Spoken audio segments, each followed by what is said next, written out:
as I was recalling that you interviewed me for this position with Farah Kabir, and then I confirmed. So Ramesh, and you offered me this position, and we met in Glasgow before even I landed in Dhaka. You had come for the Civicus World Forum. Hi, John. How are you doing? Thank you. And thank where you. are you? I am in India. I'm in Bodhigram campus in Kenya. So you're into your campaigning and all the action there. Yeah. Thank you so much for agreeing to be part of our 40 years celebration of ActionAid Bangladesh and the development talk, because you were involved in many ways. You were engaged with ActionAid Bangladesh in your role as Asia Director. But before we go there, I remember you told me that you were really inspired and mesmerized by Saleha Chachi, who is a grassroots woman leader, and she is on a General Assembly. Do you remember you wrote a paper on her? What was it that inspired you when you met Saleha Chachi? So that's one of the most inspiring thing, actually. Saleha Chachi opened my eyes in many ways. When I was in ActionAid, I used to spend in a year at least 14 days in the field with people with as a volunteer without even taking any salary, because I thought it's very, very important to work with the people, to understand people, not just as an ActionAid official, but also ActionAid volunteer.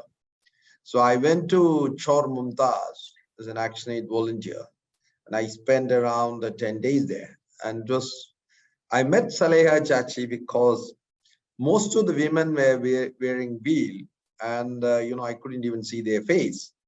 But one person, sort of surprised me, very different, who is very much aware about her rights. She started a school in the, place. Then I started learning about her story. She studied only up to class 2. She has come there and she has witnessed the Ebola cyclone, and she lost everything and she restarted the life. And she made it a point to ensure that both girls and boys get the same opportunity to study. Right. And she struggled and sent them to Dhaka. They made graduates, and she persuaded her sons to come and, study, teach in the schools. So she was an amazing, Yes. making a difference on the ground, having a rare vision, standing out in the midst of the usual, conservative, atmosphere. And actually, somebody who studied only up to class 2 started a school, high school, ensuring that education for equal opportunity for girls and boys. And I was amazed that ActionAid supported her. ActionAid, I felt very, very proud of ActionAid in Bangladesh, ActionAid in general, because they are actually transformative leaders. I wrote about her not only in newspaper. I wrote about her in, a book by Robert Chambers on, on immersion. I said, you don't need to immerse. There are people, it's not development tourism. When you really go and look at people with a sense of humility, learn. And I think this is the Saleha Chachis of this world, transform their environment, change the world, and they are people with immense leadership capacity. And we need to be humble enough to learn from them. So Saleha Chachi in many ways, and ActionAid in Bangladesh, transform my understanding. So to be honest, based on that few days, I'm writing my novel. It is called The Legends of Chor Mumtaz. It's about the Ebola cyclone. It's about Bangladesh. It's about the difficult history of Bangladesh. So, Bangladesh. You'll be very happy to know that she never stopped When I joined in 2007 and I went to meet Saleha, she said that I don't understand how, but you have to construct a school here. And you have to build me a school for my children. And I did. I got the support of a private bank, and actually it went ahead with her. So she's been an inspiring leader. But John, you're also into, what shall I say, into the business of developing leaders. And I see you often write about what's a good leader or what's the effective leader. So in today, when you look back at ActionAid, as well as in your present day work, do you find that such leadership has grown in countries, in the sector? Are we really getting there? Because the world at large and authorities are really cramping down on civil society, on independent voices. So we would like to hear a little bit of your reflection. I think, recently I wrote about ActionAid and, the leadership. I think, when I work with Oxfam now, and even about Oxfam, this Cecil Jackson Cole was 22 years old when, Oxford Student Union Secretary in 1942, in a winter, October, when he felt that something needs to be done. So leader is somebody who take initiative and have a vision despite the most difficult situation. And it was the most difficult situation in UK. And this young man called lots of people, not many people came, 8 people turned up. He was doing because he didn't have so much of money, along with as a student, he was doing real estate business. So he didn't have anything to give. So he gave his coat, because there was no surplus money in UK and Britain in 1942 in the midst of war. And this man gave his coat and he said, you can use my shop for whatever it is. That's how a fantastic idea emerged, Oxford Famine Relief Committee. And today that initiative by Cecil Jackson Cole and 8 people created the largest recycling business in the world. It's called Oxfam shops everywhere. This man in 1972 went on, and he got into recycling business, right? Look at it. And then, as a businessman, he wanted to do something. He went to Hyderabad in India. He met Father Frere. He said, can you help to sponsor a few children? So he said, okay, let me see. He went and called a meeting for 50, but then more people turned up. He got more money. So he gave this money to, Anandapur Rural Development Society in Andhra Pradesh near Hyderabad, to Father Frere. The rest of the money he gave to a friend who is working with children in Kenya. That's how Action in Distress formed in 1972. And 1977, that became ActionAid. Working with children on education. It wasn't even called ActionAid. It was, I think it was called Action in Distress, working with children who have less or something. No, it's called Action in Distress. And Action in Distress. ActionAid? Action in Distress in 72. Okay. In 77, Ken Burnett, as the CEO, changed into ActionAid. And that's how it became ActionAid. So in a sense, ActionAid is a relatively young organization. And, when you think about Bangladesh, Bangladesh 50 years ago was going through very, very difficult time after the freedom, independence. And it's the civil society and civic organization which transformed Bangladesh. There's no doubt about it. If you know Bangladesh Rural Action Committee. Correct. Yeah, now it is the largest non-governmental organization in the world. Bangladesh actually showed the way to the world. This young man, again, was working with the Burma Shell and British Petroleum and all those, and he came, and Oxfam gave the first fund. I'm just telling that. And then To act- Abid uh, Bhai, firstly Abid, yeah. Abid by Oxfam. Then at that time Norway, now it's Oxfam Norway. They gave the first fund for the Bangladesh because at that time is the most difficult time in the history of a newborn country with a newborn vision. And I'm very happy then ActionAid followed the suit. So ActionAid, after it became ActionAid, one of the first country, it's a very interesting thing.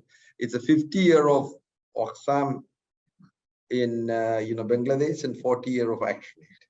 And when I really look at it started in 83. If you remember, it 83, started in 83 in Chor fashion and Bola, again because of a cyclone. We were a humanitarian response and we were active there. Yeah. That's how. And everything ActionAid did in Bangladesh is the most inspiring.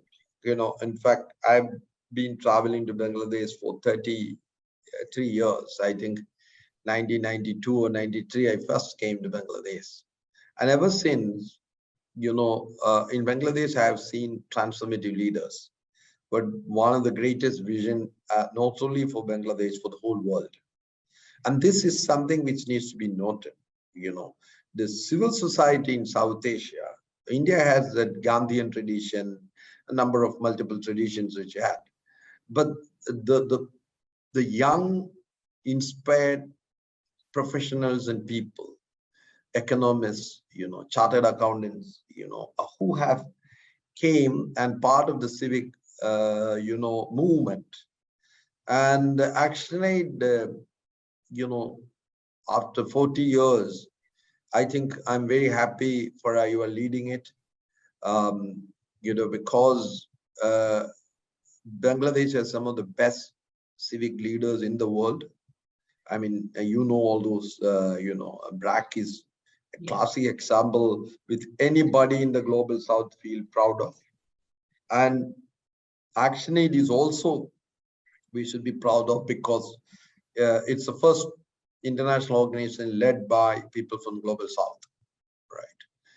ActionAid has been a torchbearer in the global civil society movement. And that reminds me, John. So after, as I was recalling that you interviewed me for this position with Farah Kabir, and then I confirmed. So Ramesh, and you offered me this position, and we met in Glasgow before even I landed in Dhaka. You had come for the Civicus World Forum. And one thing that you said to me is your first assignment is to go back and work on internationalization, set up the board. And I was saying, hey, hang on. I haven't even arrived in Dhaka. I don't know what the ground reality is. Why was internationalization and forming of National Board and General Assembly so important in your view?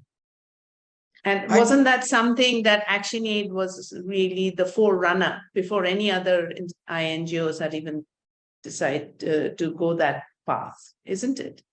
Absolutely. I think in many ways, ActionAid led the decolonization agenda of development. It's very, very important. Most of the development organizations, international non-government organizations, they were known as charities in the 60s and 70s, and they became international non-government organizations. And they were all post-colonial enterprises. But these organizations are very important because they had visionary leaders like Cecil Jackson Cole, etc., who also wanted to transform the world. And it was started by immensely inspired young people in the 1940s to 1970s.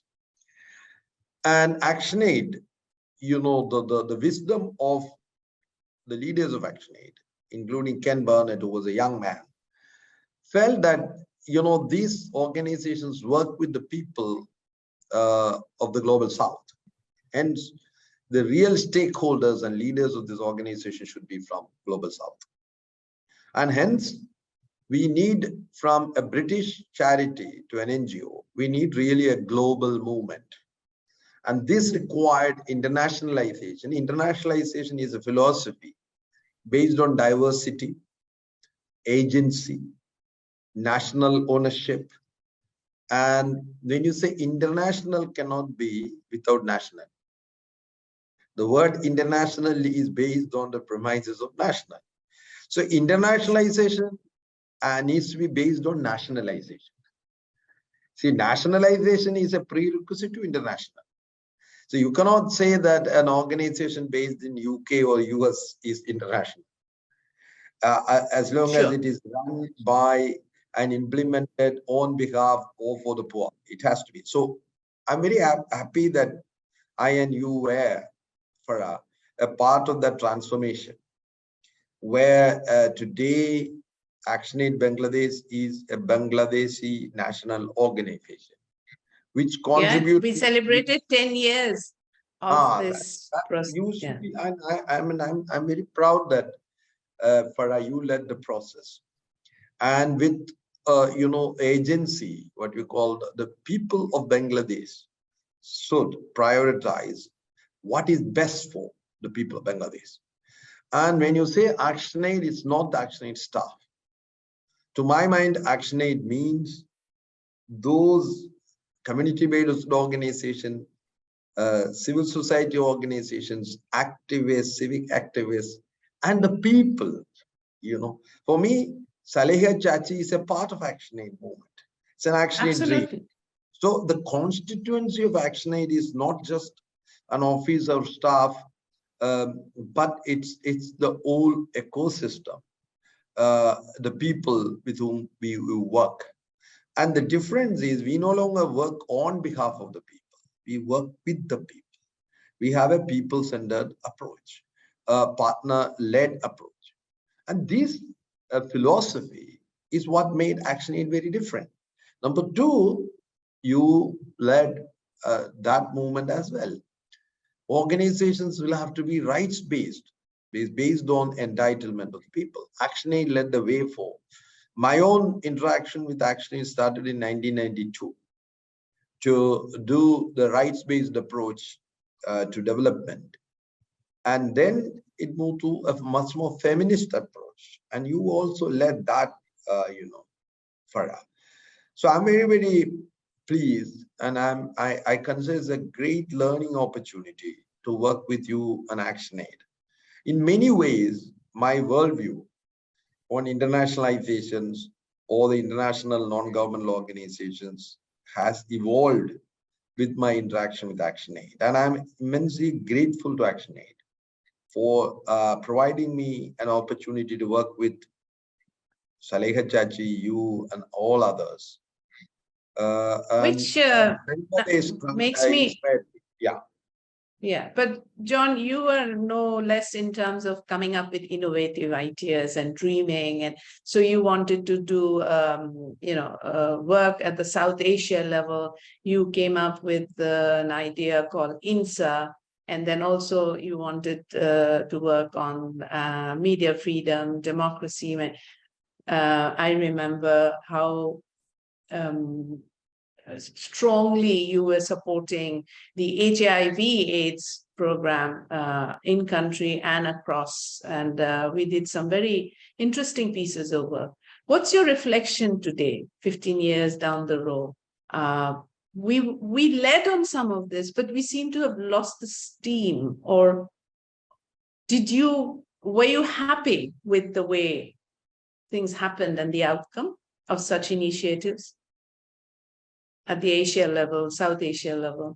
I have a mixed feeling on this. The Imagine New South Asia was a fresh new idea. It was led by people of Bangladesh, Pakistan, India, Nepal, etc. And I think I still dream. I still think, Imagine New South Asia is the way forward. And when I think about, I'm coming to Bangladesh in May, when I think about the visa regime, all those things, people who are closest to each other culturally, linguistically, in terms of perspective, food, everything. These countries are far away from each other, although are, neighbors. So that's one thing. Imagine New South Asia politically, with the neoconservative governments, with the illiberal forms of government, with the shrinking civil society. That dream itself is postponed. And I still believe and hope to continue it.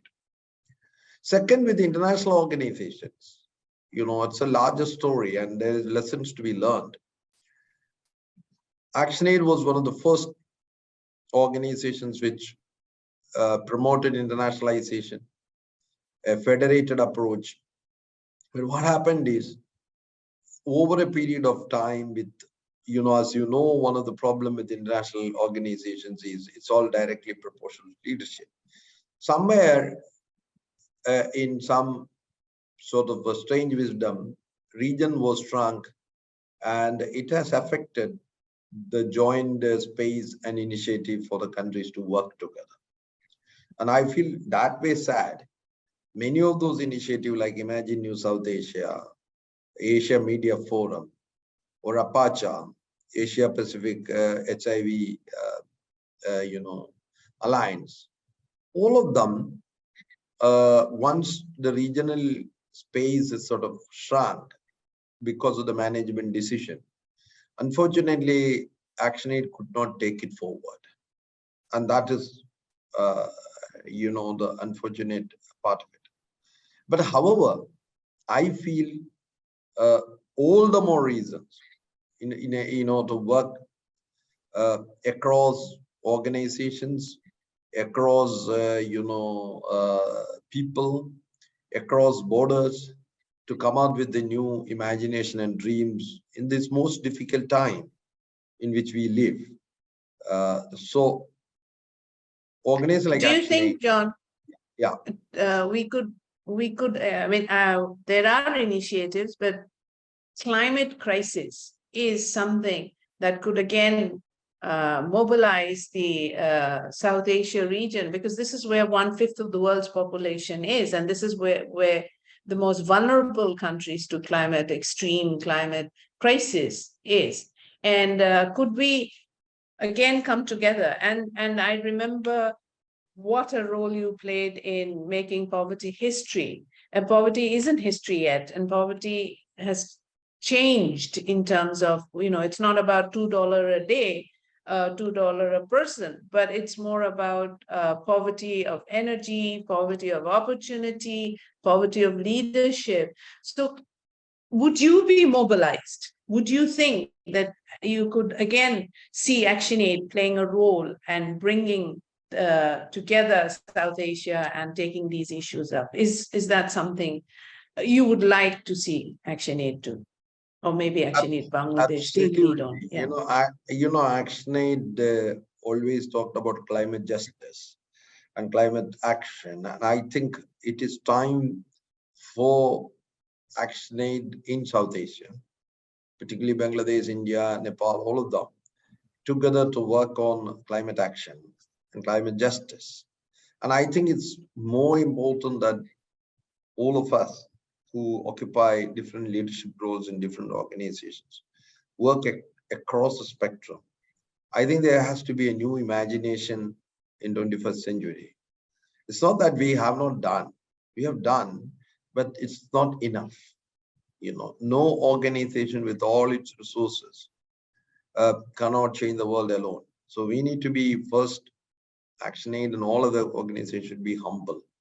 Number two is we need to see that it is time to join hands, because the adversity is much bigger in every context.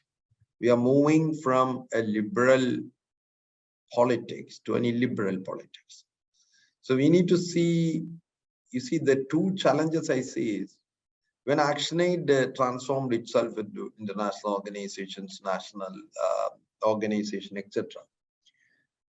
The 1990 model, the 1990 were the years of hope. After the end of Cold War, uh, with the emergence of civil society and civic organization in the 1970s, mid 1970s to 1980s, new imagination. And with the United Nations changing, almost all of us are a product of the 1990s. Even, in terms of our own leadership organization, that has come to an end with COVID. COVID totally transformed the situation.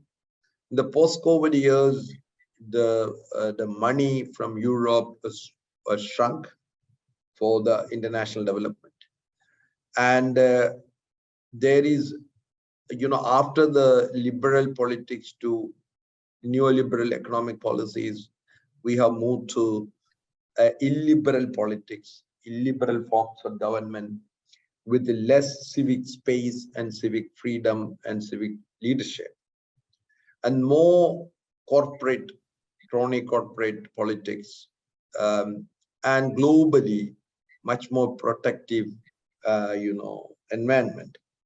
Hence, I think new imagination and leadership in the world is going to come from the global south for various reasons.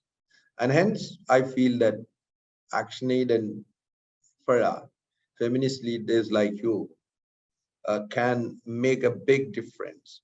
And I think imagination should come. I don't have any doubt about it. It's going to come from the global south. Because towards the end of the day, the people of Bangladesh, the civic leaders of Bangladesh, and the feminist leaders of Bangladesh should dream and make a difference in Bangladesh. But that's not only for Bangladesh, it's also for international and global. So hence, I feel that that kind of vision needs to be there. I agree with you, John. But one thing that, I'm not someone who gives up, but when I look at the situation of gender parity, gender injustice, and recently the UN Secretary General talked about that it'll take us 300 years to get to gender parity. So it's, I mean, it's not just what he said, it's also on the ground. We made so much progress. There's, amazing. If you remember my Happy Home girls, the 150 girls, they have all some of them are completing their education, they'll be graduating, they'll become lawyers and nurses and so on. But out there, the culture, the acceptance of society of gender disparity, of domestic violence, gender-based violence, has not at all decreased. It just manifests in a different way. And now with technology, it has become even worse because you can't even see the perpetrator. So what are your thoughts? I mean, I know now that you're working with another INGO, and also you're such a champion of justice and democracy. How do we get this social change? Because policies are there, they're not implemented. And it seems like the vested group against gender injustice is always stronger, whether it's because of the religious narrative, whether it is because of economic narrative, but we are obviously not doing something right. Have you had some reflections on this, and what should we do differently? You're absolutely right, Farah. The issue is, patriarchy is so entrenched in cultures. And South Asia has two problems. One is patriarchy plus feudalism. And to get out of that, you need immense change. If you look at last 40 years, from 1974 onwards, the women's rights discourse has, strengthened. So now there are more women in leadership, at least in civil society. There are more women who are more educated. But having said that, this backlash and the pushback by the new neoconservative framework where, the problem about it is 21st century is a century of immense contradictions, because on the one hand, we are talking on the best of technological options, artificial intelligence, everything. On the other hand, we also see the violence against women have increased. And during the post-COVID crisis, women suffered much, much more than men in so many aspects. The first thing is we still have not, in spite of Human Development Index, Gender Empowerment Index, the care economy is the largest, right? And the women who are caregivers at home and others are not acknowledged. Second thing is the violence against women has increased, and actually it has exacerbated the inequality at home and in the society in a big way. And this is violence against children, girls. And in the area of social media, the social media stalking and violence has increased. So hence, anything about power concedes nothing without power. So the point about it is whether it is justice, or democracy, or rights, unless we constantly struggle and push the boundaries, the default position is, power wants to hold it together. So the problem what is that what's happening is, so just because in 19th century, early 19th century, people after American War of Independence, people have come out with the Bill of Rights.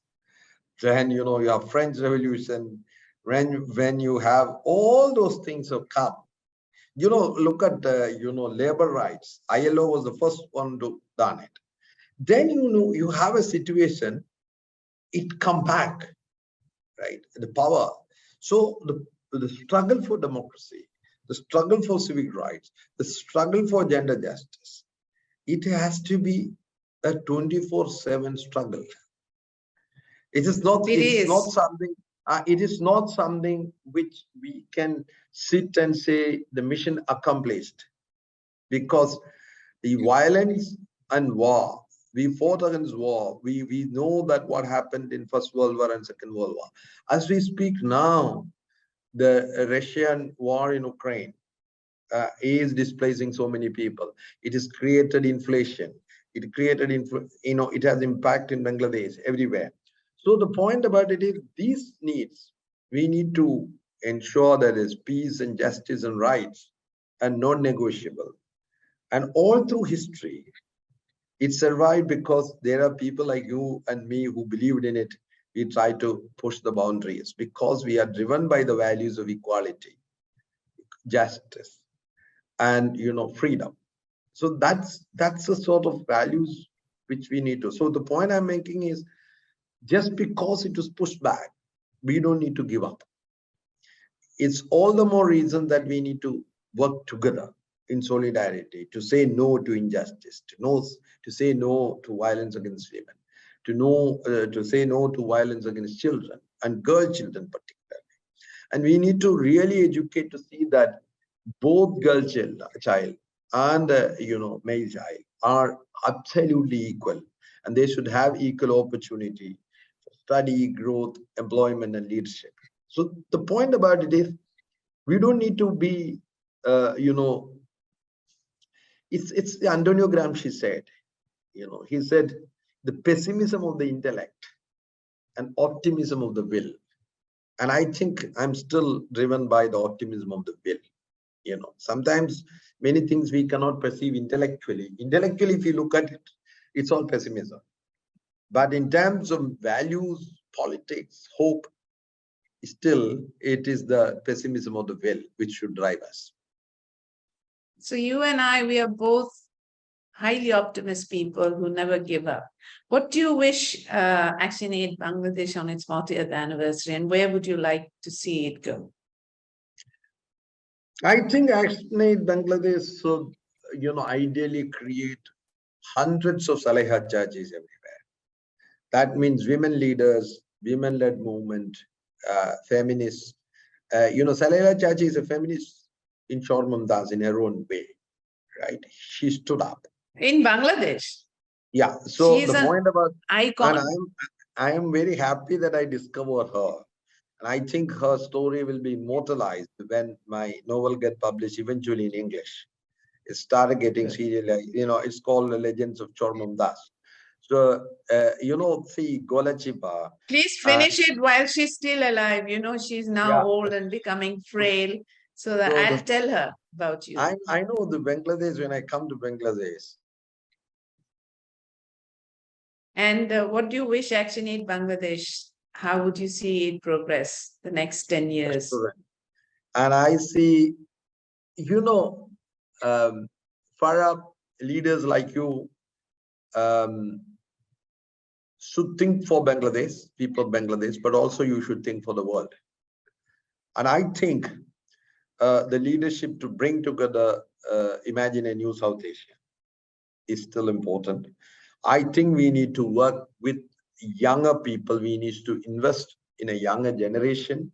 One of my dream is that, as you know that again, I have come out with a new idea of all those things we have done called Civic Asia Leadership Initiative to work with 500 young people, including in Bangladesh. So this, I think we all need to invest in a new generation of leadership. Second thing is we need to work on ideas, new imaginative ideas and inspired people can change the world, So while transforming the situation in Bangladesh, inspiring new leadership, I also hope someone like you who has been leading, uh, ActionAid in Bangladesh for the longest term in its history. So I think you could also take ActionAid's vision to a larger, world. I mean, I know that you have been also globally working on, you are a part of the climate action globally. You were, leader of the disaster risk reduction global networks and chairperson. So I think this is very, very important. I hope it will continue. So we all need to work locally and globally. And I call it my perspective, and my column is called locally thinking. So it is no longer global because global itself is very much in transition. Global geopolitics and power is totally transforming, and power is shifting from Europe, power is shifting from the Anglo-Saxon world to different directions. And hence we need to think globally, but also think locally. So that's why I Absolutely. decided moving from New York. I used to live in New York, Oslo. I live in a village. I still think 24/7 about this world and globally, but I also act locally and think locally. So that's something which we all need to work together. Create Absolutely, more John. Saleha And I Chachis think, and create more Farah, say the, no, no, no. because you are I'm global. humbled. I'm No, but we need more, absolutely. not only Saleha Chachis, we need more Farah Kabir. I No, don't have John, any. there are lots of young leaders. When you come in May, I hope that you can spend a little bit of time with us. I want to invite you to our global platform and meet the young activists. You'll be very happy to see how from 2014 we have been working with young people and the level of leadership they're providing, whether it is on climate, whether it is on agriculture, whether it is on stopping child marriage. So you have an invitation from the ActionAid Bangladesh family to come and visit us. And I can't thank you enough for giving us this time. You inspired me. You stood by me. We argued and we agreed to disagree. And I'm glad that this journey has been together and will continue to be together. So, as you said, we need to work together and we will. A better world is possible. So, we haven't stopped imagining. Thank you so much, John. And congratulations to you, Farah, and the entire ActionAid team. I'm very, very proud of you.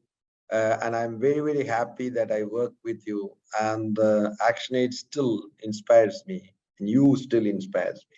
So congratulations to everyone in ActionAid, all staff and colleagues, partners, and the people with ActionAid work. Congratulations. Thank you so much.